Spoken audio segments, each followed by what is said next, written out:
everyone, Tessa here. So I got these new filters for my vacuum cleaner, which I love so much. I am so pleased with this purchase. I'm going to show you how to change it, but first what I'm going to do is just show you how dirty the old one is. It's very easy to get to. Just press this button, pull it out. So you're just going to lift right here, and there it is. That's it right there. Oh, so dirty. So dirty. So that's how you take it out, and then it's really simple, of course, to replace it. You just put it in there like that and close it. Before I put this in, I just want to test it out to see the difference. I had this one for a while, and you can wash it, and I did wash it, and that did help. It did make a difference with the suction and everything. I thought it seemed like it was maybe time to buy a brand new one, because I think the suction could be even better. So we're going to test this out before and compare. I'm just going to turn it on.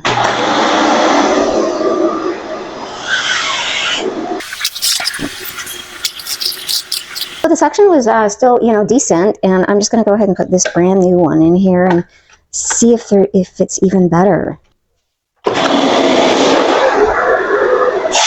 Oh wow! Yeah, that suction is even more powerful for sure. A little bit.